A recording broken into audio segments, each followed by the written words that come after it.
Good morning. Welcome to Tiny House Fest Vermont. First year. Woo! I'm Erin Miley O'Keefe, and this is Lisa Kuhneman, and we also have another cohort, Betsy Hall, who's around. And I guess it was maybe 5 months ago, we said, I was holding little tiny house talks in my house, and Betsy said, we should do a festival. And I was like, I don't know, I'm building a tiny house this year. That's like, seems kind of crazy. And then she said it again. And then the third time she said it, I was like, okay, let's do it. And here we are. So thanks for turning out. Lisa wanted me to remind you about is on the Indiegogo site, we're crowdfunding this festival.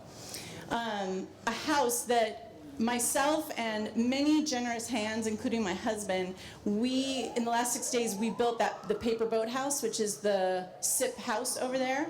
And that's going to be done this fall. And if you want to stay in it in May of next year, you can go on the Indiegogo site. You know more about that. You want to say a little bit about that?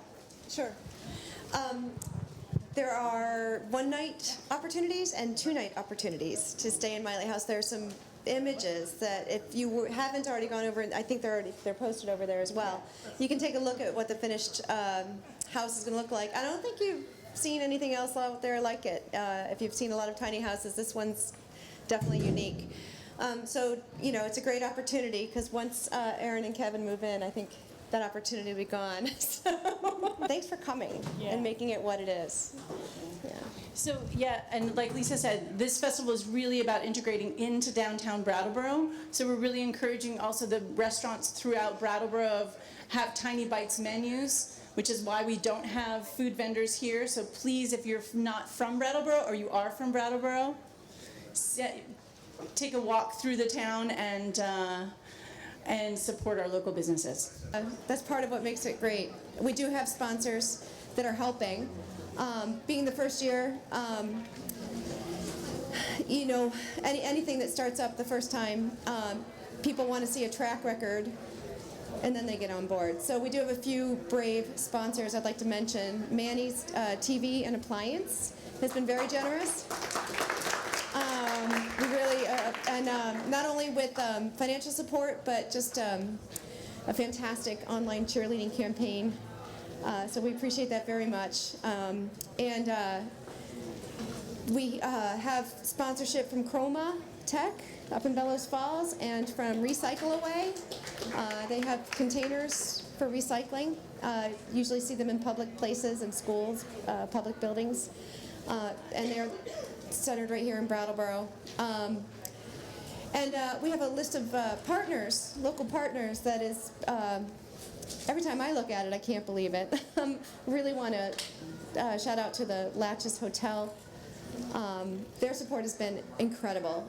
They knew what we were after when we said we wanted to be in this space. They understood what we were trying to do in the way of imagining how our spaces could be used. And they got on board and were very supportive.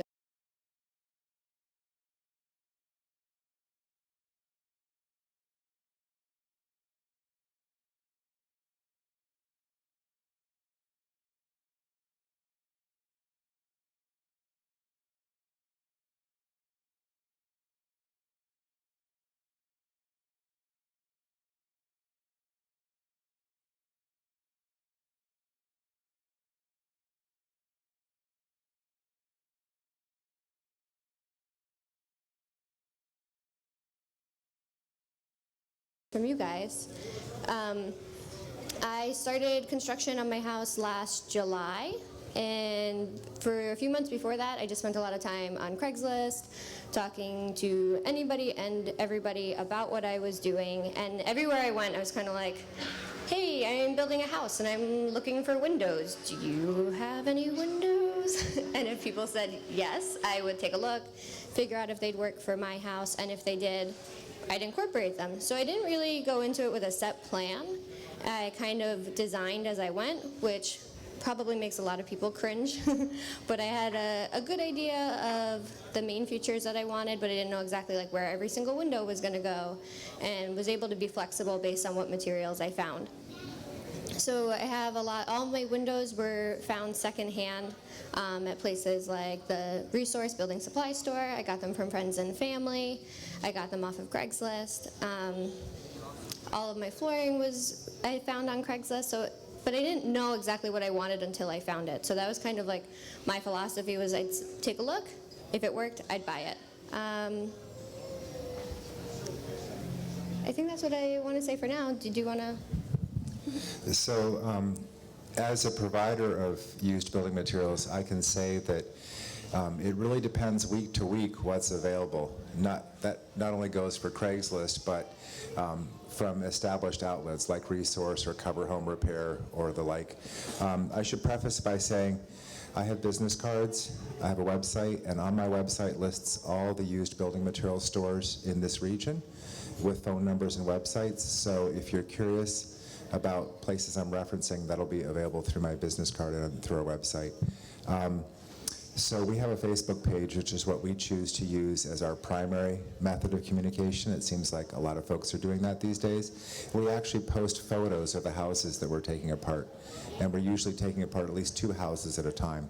So the opportunistic buying that Chrissy talked about is really sort of key as I picture it, because you don't know what beautiful material is going to come along until you see it. And once you see it, it's only going to be there once. So because you're only buying for 400 or 500 square feet, 1 wall, 2 walls, you're dealing with a very small space. You can buy in small lots and really get quality material.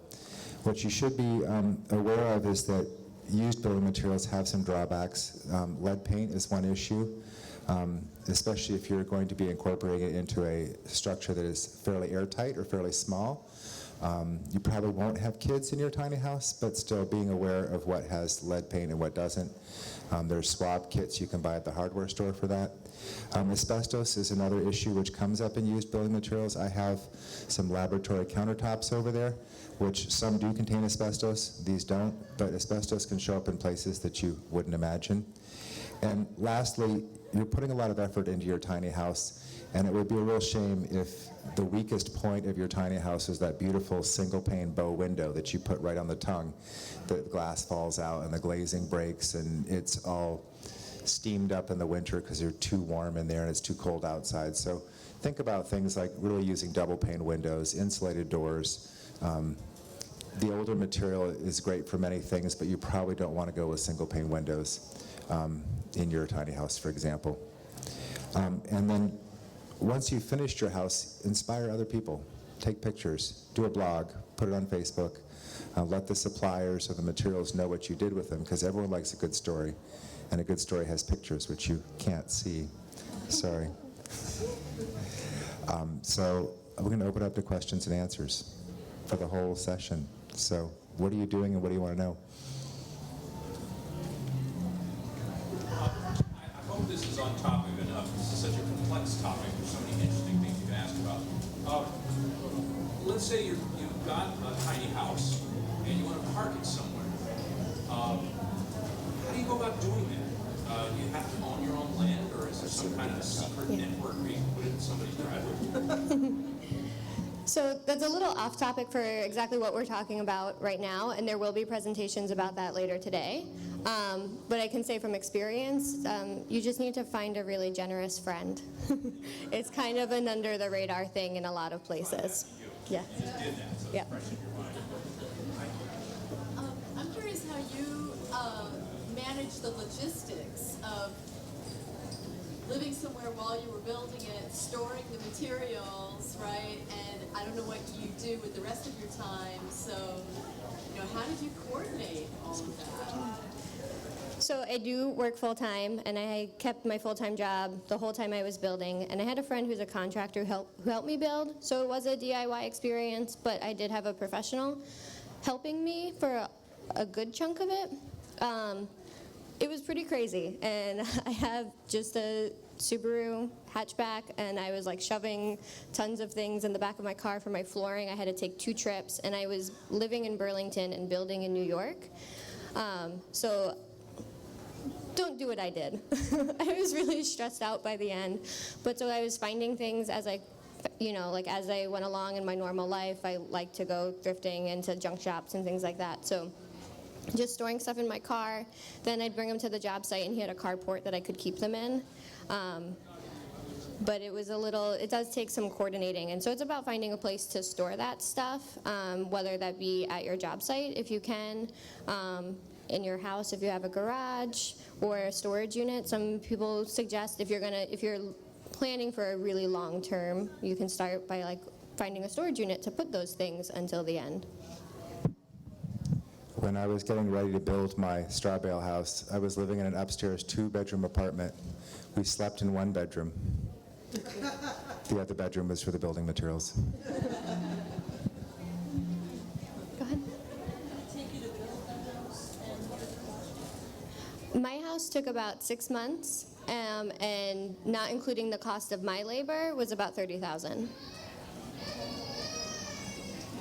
So it's sort of been my experience that any old windows that you ever get anywhere in Vermont have lead paint in them. But it sounds like you're saying maybe not all of them do. Like anything older than 1970s, and that what you have to do is try to encapsulate the old lead paint with new paint. Am I The year is 1978. Sure. So the question was about lead paint and single pane windows. And I'd like to answer the questions from the stage, please. Thank you for your offer.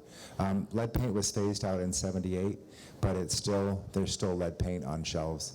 So if you are using an older window sash or an older window, the best thing to do is to install it and coat it very well with a sealing type of paint.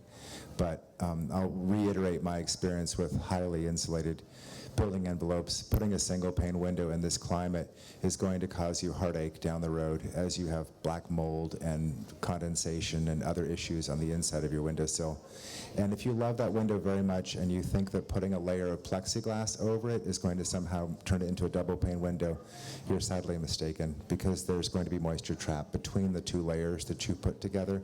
So I recommend, the other thing is the window's going down the road. Eventually, you're going to move it from your house to your friend's house or to a festival like this. And some building materials travel better than others. And an old window sash with the glazing putty around each individual sash is not going to perform as well as an insulated window.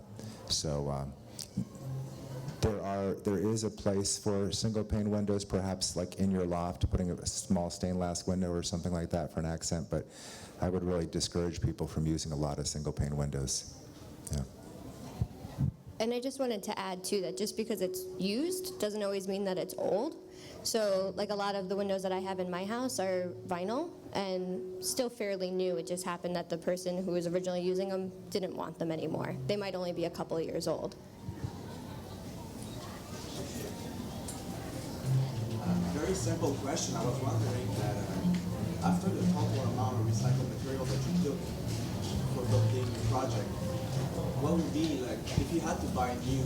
Is it what kind of percentage of discount in total you will, because you were tempted to buy new material, and then you do it because it's more beautiful material. You find also aging wood and stuff like that, which is nice.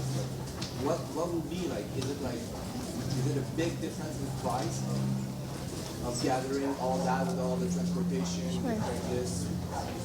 What would be? Is it really worth it? In terms of huge different amount of money? Yeah. So the question was, what's the kind of difference in cost savings versus using used versus new? And there's definitely a huge amount of time that goes into sourcing your used materials, and I think it's a matter of your priorities on that. I had the time, but not necessarily the money. So that was, for me, what worked best. That might not be the same for everybody else. And then it was also, I was driven by environmental factors. I wanted to keep these things out of the landfill and not purchase new whenever possible. It's a philosophy for my whole life. And I don't have an exact number, but I can tell you, for my windows, and I have quite a few windows and a full glass door on the front of my house, and I spent about $400 on all my windows, which is not a lot of money, and all of my flooring in my house, and I have a really nice, it looks like a hand-scraped wood. It is a laminate, but it was about, I think 50 cents a square foot, and it's a really high-end material. So And all my countertops, except for one, came from old butcher block or old barn board that I found, and I sanded down and refinished, and that was free, besides, the materials to seal them. So what I don't have leaning up against the sides over here is the trailer loads full of lumber, 2x4s, 2x6, 2x8 that we have for sale. And most of the building materials stores listed on our website have lumber for sale as well. It is really possible to buy the plywood, to buy the 2x4s, to buy the metal roofing, to buy the flooring, to buy the kitchen cabinets, to buy the sink and the tub and the counter and pretty much everything you need for a tiny house from a used building materials store. And you're looking at saving about 50%. But there is some cost involved, especially on the older, fussier things that need to be matched. Like maybe you found a really nice looking door, but it's not in a jamb. So now you've got to find a builder to build a jamb for you, or trust your ability to build a door jamb for yourself. But there's significant cost savings. What if you want to get rid of old things from your house? Do you guys take donations, or how? Will you take anything? The question is, what if you have things you want to get rid of that are used building materials? So let me just say that the number of people that are passionate about saving things is very high, and the number of businesses that cater to those people is very small. So if we were to add up all the bathroom sinks and all the aluminum storm windows and all the single pane glass sash in the world, we could bury this town. Unfortunately, it's a very limited market, and usually when I get calls for those items, I say side of the road with free, because people get really silly when they see a free sign. Or a lot of the transfer stations have a swap program, usually on the weekends, where you can drop something off for free. Craigslist also has a listing area for free, and by the same token, that's a great place to find some things for your tiny house. Not everything that gets up in the free category is of low quality. And I do just want to caution people against donating things to these reuse places that are not that good. Think about why you're getting rid of it, and if you're getting rid of it because it's crap, then probably nobody else wants it, and it is a burden on the people that you are donating it to, because eventually they'll have to dispose of it, and that's a cost to that company. No more. So where did you source most of your stuff? Did you find a lot of stuff on Craigslist or some other source? So the question was, where did I source most of my stuff? Some of it came from Craigslist. Some of it came just from talking to my friends. So my best friend her parents were renovating their kitchen, and I didn't even know it, and we were just chit-chatting, and I said, hey, I'm looking for kitchen cabinets. Do you have any? And she was like, oh yeah, actually, I do. So I got all of my kitchen cabinets for free from them, which was really awesome. And then it was mostly just Craigslist, mostly just, I've always kind of been somebody who likes to go to thrift stores and kind of get my hands dirty and paw through piles. So going through secondhand building supply spaces, a lot of stuff from Resource, building supply store up in Burlington and Barrie. I'll add to that, it's really important to let folks know that you're building a house and you're looking for stuff, because it's amazing how many people will say, oh, by the way. So for example, just yesterday, I've been hiring somebody as casual labor. He says, I'm trying to build something, I'm looking for SIP panels. Well, they give away SIP panels in Brattleboro, but they're all about the size of a postage stamp. So then somebody calls me the next day and says, I have a whole house worth of SIP panels I'm willing to give away for free. So I connected A to B, and now somebody has enough full-size SIP panels to build a 14 by 16 house. Boom, just like that.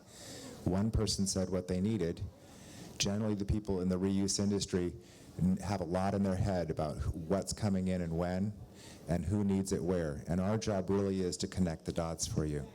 So develop a relationship with whichever used building materials store or contractor is close to you. Let them know what you're looking for.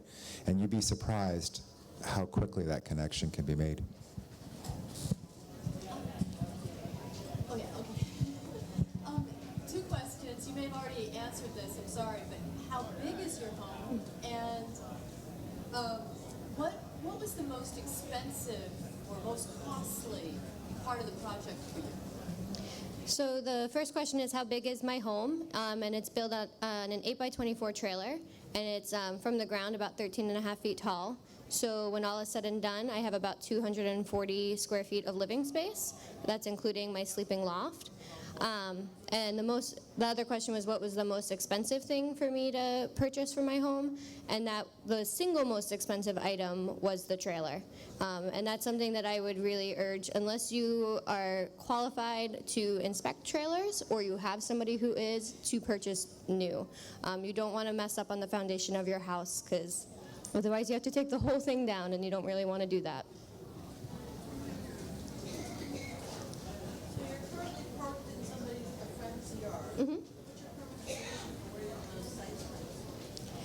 The question was, what is your permanent solution for siting your house? Because I'm parked in a friend's yard right now, and the answer is I don't have one. I am just going to kind of, as my life goes, find different places to rent. I mean, longer term, I will eventually probably buy a quote-unquote normal home, and potentially live in my tiny house in the backyard or keep it to rent out, but just kind of going with the flow for now. We have time for one or two more questions, and then we'd be happy to answer more outside the tent back here. Anyone else? In the blue back? Is there anything that you wouldn't recommend using secondhand?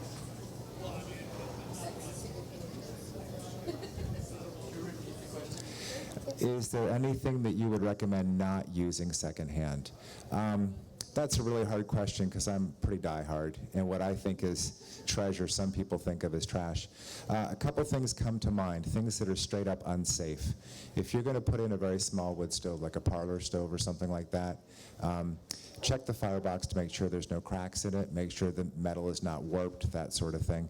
If you're putting in a very small propane heater in there, for example, especially the kind that claim to be ventless, make sure you have a carbon monoxide detector, but have a professional check it and install it.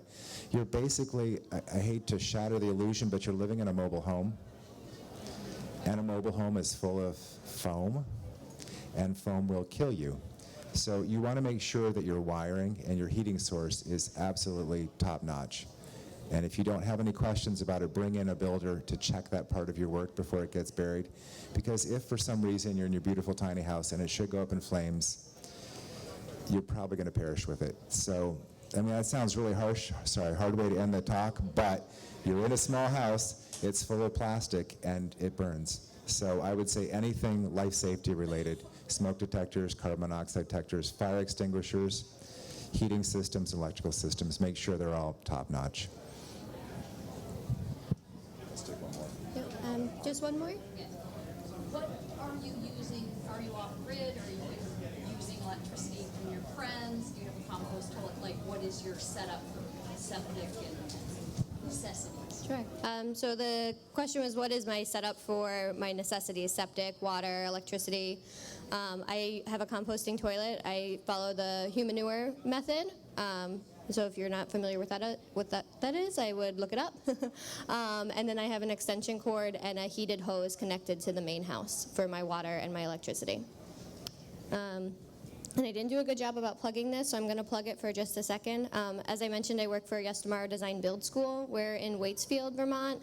This is an awesome place that if you're interested in learning how to design and build, this is a great place to learn it. So we offer a couple classes on tiny house construction, tiny house design. We also offer a class on deconstruction and reconstruction, so you can learn how to take apart a structure in a way that's sustainable and safe, and that you can reuse those materials, and you also learn how to use those materials to build something else. I'm sorry, what is the name of your school? It's called Yestermorow. It's in the program. Yeah. Thank you, everyone. Yeah. We're available for questions. We're gonna stand outside and answer questions if anybody wants to stop by.